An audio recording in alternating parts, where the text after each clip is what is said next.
Okay, so this video is on rounding significant figures, and I'm also going to bring in approximation into it as well. So my aim is for us to confidently be able to round to a good number of significant figures, and also to approximate answers to questions. Now, the key points are, the first thing with significant figures, we start rounding at the first proper number. So unlike decimal places where we start counting after the decimal point, with significant figures, we start rounding from the first proper number, okay? The next thing, it's vital that size matters.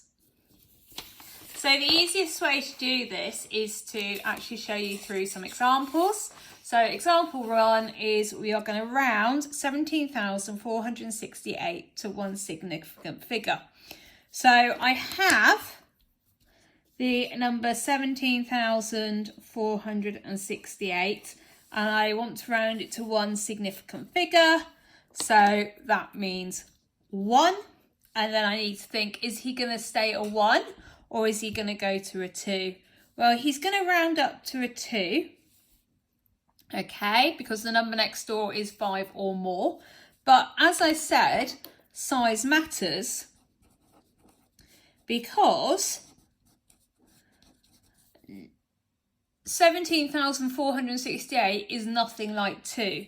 So what we need to do is actually replace these numbers with zeros. So that 17,468 becomes 20,000. So if I round 17,468 to one significant figure, my answer is 20,000. I could be asked to round 6,472.685 to 3 significant figures. 3 significant figures is a common one in exams. So this means that I want the first 3 numbers and I'm going to round up the third number. So I've got 6,472.685. So 1, 2, 3, I need to decide if he is staying a 7 or going to an 8. Well, he's going to stay a 7, so it's 6, 4, 7. Now, as we said before, size matters. So because I've got one number in front of my decimal point, I need 1 0. As you know, we don't tend to write 0.000 because in real life, when we have an integer, a whole number, we do not put 0.0. Now, this also applies for very small numbers. So my third example is round 0.00607,489. We've all seen these sorts of numbers when we're using our calculator, and we're going to go to 2 significant figures.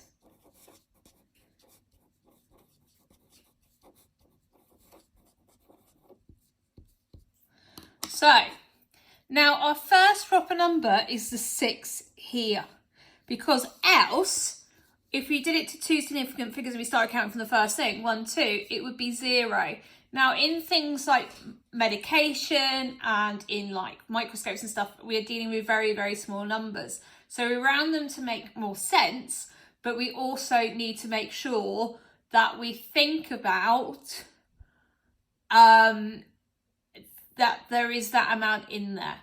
So, for example, if we're rounding to 2 significant figures, so 1, 2,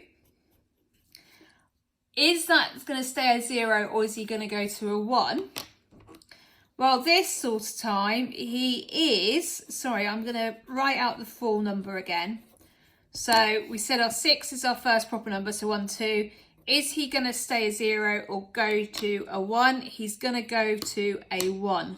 So I'm going to keep 0.0061, and then I don't need to add any zeros because they're not in front of the decimal point, so I'm just going to leave it clear. So we then might have a situation, and this is my last example on this because most of you will understand it.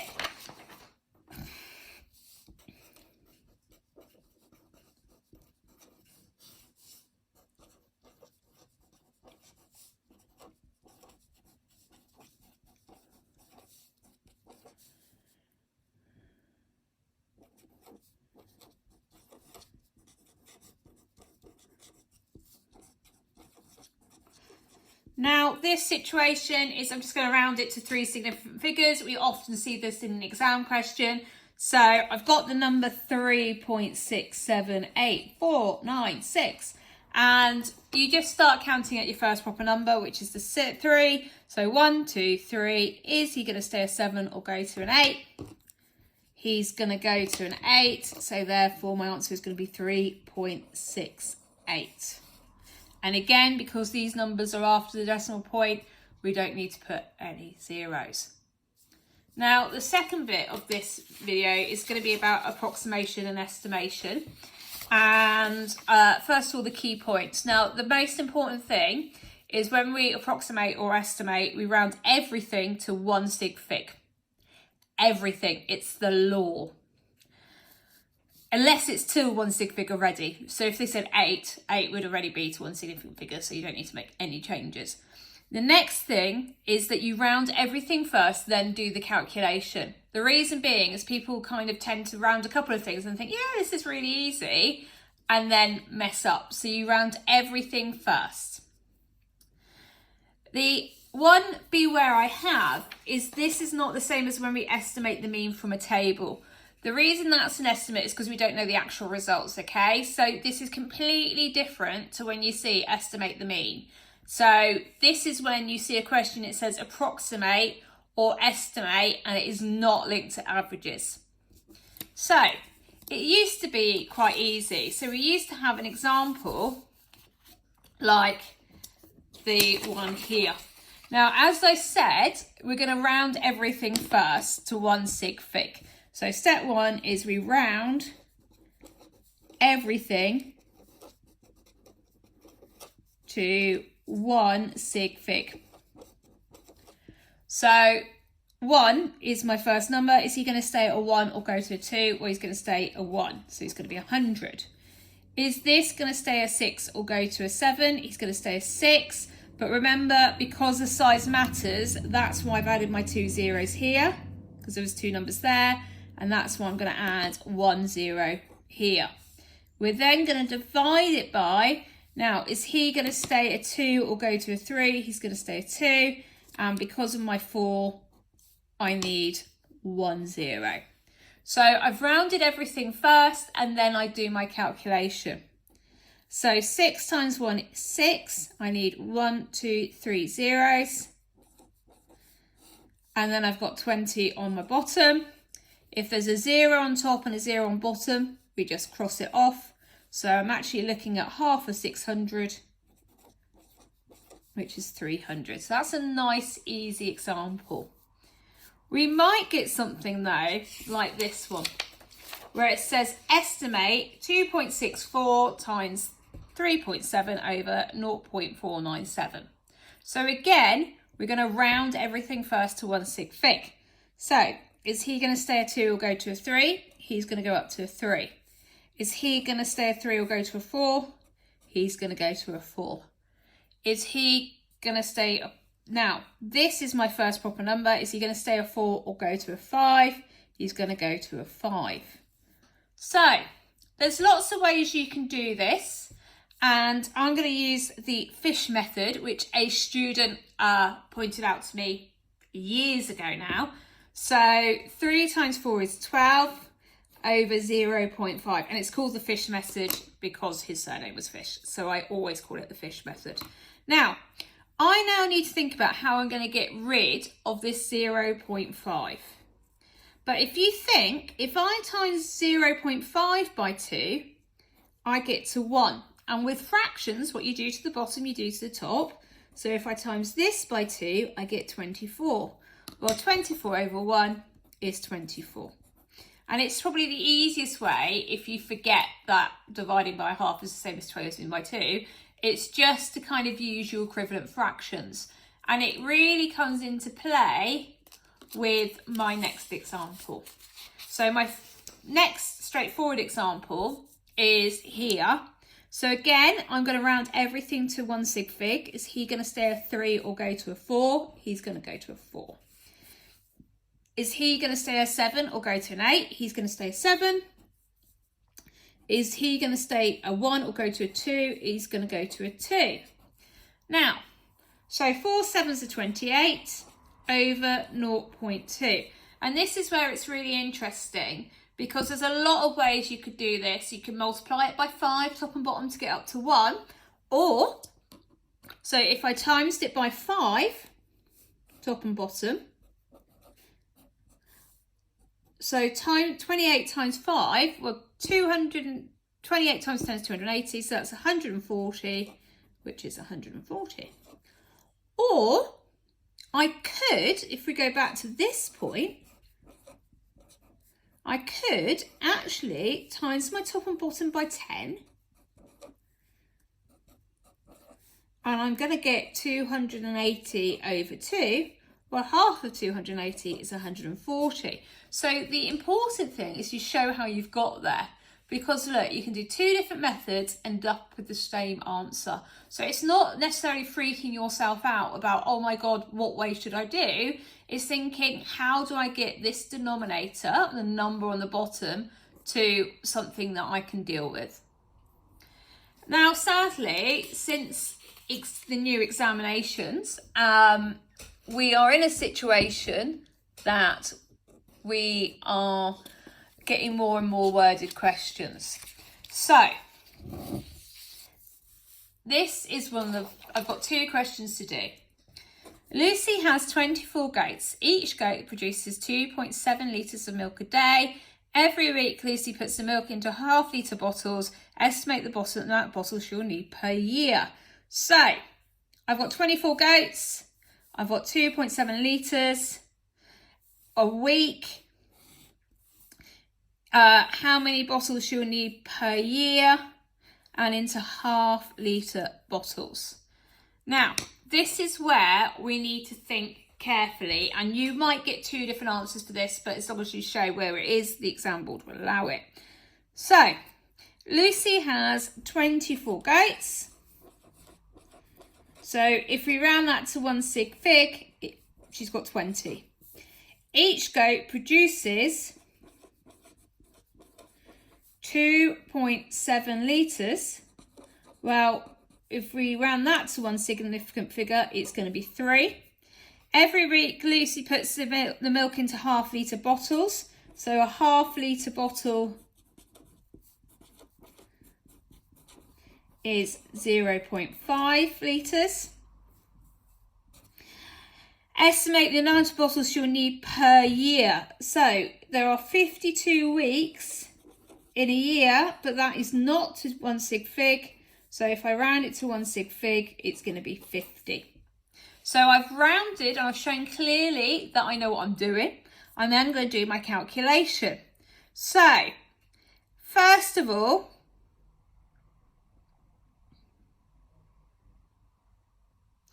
we need to figure out how much they produce per day. So per day,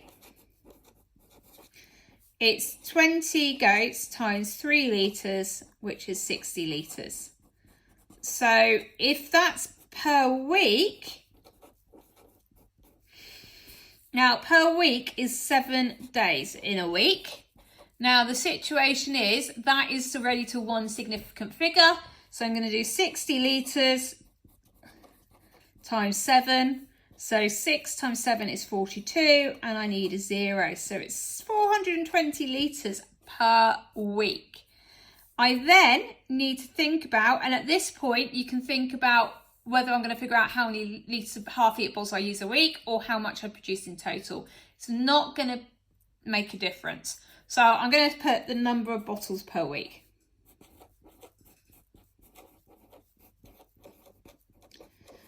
So that would be the 420 litres divided by the size of each bottle. And if you remember the fish method, I'm just going to times this by 2 and times this by 2. So I'm going to get 840 over 1. So she needs 840 bottles per week. So she's using 840 bottles per week. So the number per year is that 840 times 50. So I need to do 840 times 50. So I'm actually just going to do 84 times 5 here. So 5 fours are 20, 8 fives are 40. So that's 420. And then 4 to 0, I'm going to add my 2 zeros, 1, 2. So she'll need 42,000 bottles per year. Now, as you can see from this, the first thing I've done is I've read the question. I know we don't like to do that, but we have to.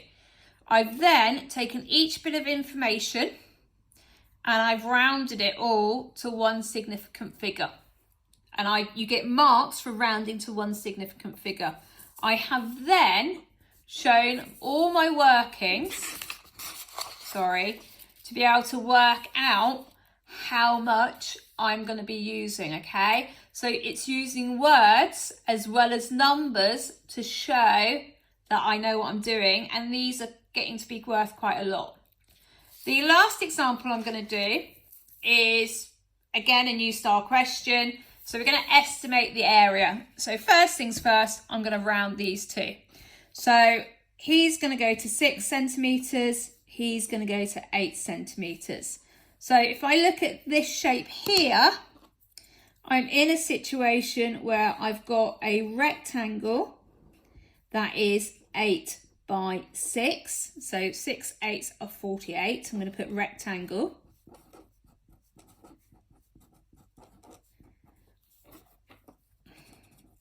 Okay, I'm then going to look at my semicircle. And to help me, I'm going to think first of all about what the radius is. Now we know that this length is 8 because we've already rounded it. So my radius is 4. And the situation is, we know that the formula for a circle is the area is pi times my radius squared. Now, let's think about pi.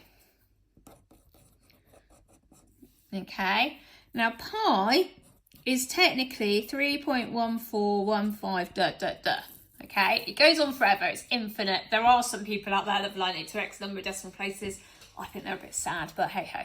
So, to one significant figure, 1, pi is 3. And that is important. When we have something like pi or a constant in a calculation, we need to make sure that we round that to one sig fig as well. So my area of my whole circle is pi times 3 squared. 4 squared, sorry. So it is 3 times 4 squared. So 3 lots of 16. So 3 6s are 18. So it's 48 centimetres. Now that is the whole circle.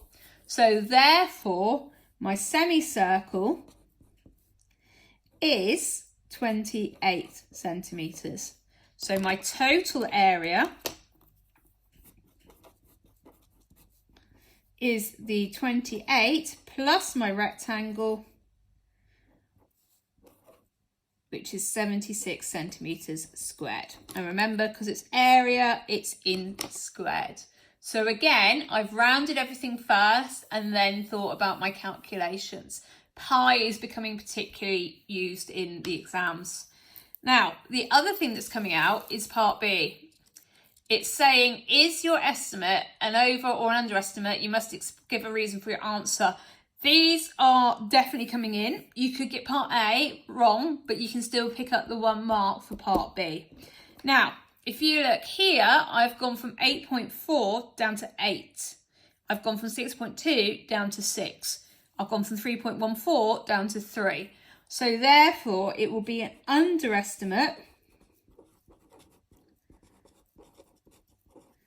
as every number has been rounded down.